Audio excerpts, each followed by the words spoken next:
क्या नाम था उसका? जियो बिस्मिल्लाहिर्रहमानिर्रहीम। अस्सलाम वालेकुम। मैं हूं उमर चीमा और आप देख रहे हैं मेरा फेसबुक और यूट्यूब चैनल। नाज़रीन, इस वक्त मैं आलमगीर तरीन साहब के घर के बाहर मौजूद हूँ। जहांगीर तरीन साहब के भाई, तकरीबन इनकी 63 बरस उम्र थी और आज सुबह ये ख़बर जो है वो हमने सोशल मीडिया पर देखी कि इन्होंने ख़ुदकुशी कर ली है। ये एक मारूफ़ पाकिस्तान के मायानाज बिजनेसमैन थे।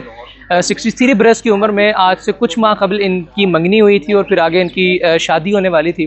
और इस सब सिनेरियो से हटकर अगर इनके बिज़नेस सेटअप की बात की जाए तो एक कामयाब बिजनेसमैन थे। यानी जो पाकिस्तान सुपर लीग्स के नाम से एक बहुत बड़ा तफरीही मामलात होते हैं पूरे पाकिस्तान भर में, उसमें मुल्तान सुल्तान्स की एक बहुत बड़ी जो फातेह टीम है, वो एक मेगा टीम है, उसको भी ये ऑन करते थे। उसके अलावा पाकिस्तान में साफ़ पानी के प्रोजेक्ट्स जितने भी ऑन किए जाते हैं, जितने भी चल रहे हैं इस वक्त, उनमें एक बहुत बड़ा ब्रांड, एक मेगा साफ़ पानी का जो एक प्रोजेक्ट है, एक फ़िल्टर है, उसको भी ऑन कर रहे थे। इसके अलावा भी इनके कई एक कामयाब बिज़नेस प्रोजेक्ट्स में इनके शेयर्स थे। जहांगीर तरीन साहिब के जो जितने भी बिज़नेस के मामलात हैं, जितने भी ज़िंदगी के जो फ़ाइनेंस के हवाले से मामलात हैं, उनके और आलमगीर तरीन साहिब के मामलात जो हैं वो आपस से जुदा जुदा थे। अभी चूँकि रिसेंटली जहांगीर तरीन साहिब ने पाकिस्तान की एक नई सियासी जमात की बुनियाद रखी है इस्तेहकाम पाकिस्तान के नाम से, तो इस हवाले से भी काफ़ी ज़्यादा जो है इस वक्त सोशल मीडिया पर चहमगोइयाँ जो हैं वो चल रही हैं। मुख्तलिफ लोग मुख्तलिफ बातें कर रहे हैं, लेकिन ताहाल कुछ भी कहना कबल वक्त है।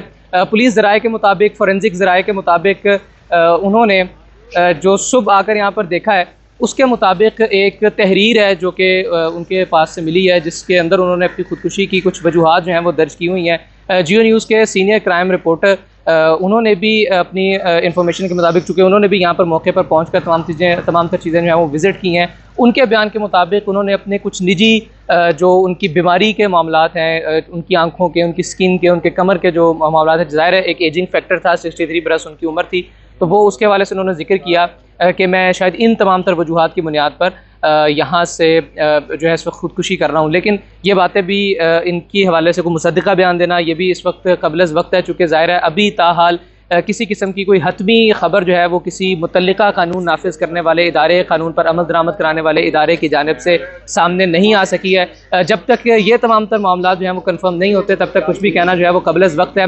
ताहाल जो सूरत हाल है वो इस वक्त हम उनके घर के बाहर से यहाँ पर इस वक्त रिपोर्ट कर रहे हैं। जहांगीर तरीन साहब जो हैं वो उन्होंने चूँकि अभी रिसेंटली एक सियासी जमात की बुनियाद रखी थी, तो वो उसी की कुछ मीटिंग्स के सिलसिले में उस वक्त वहाँ पर मसरूफ़ थे जब उन्हें उनके भाई की खुदकुशी की खबर मिली और फिर वो वहाँ पर यहाँ पर मौके पर पहुँचे हैं। और ओन चौधरी साहब यहाँ पर मौके पर मौजूद थे, जहांगीर तरीन साहब जो है वो यहाँ पर मौके पर मौजूद थे, मुतल्लिका कानून नाफिज करने वाले इदारे जो हैं वो यहाँ पर मौके पर मौजूद थे।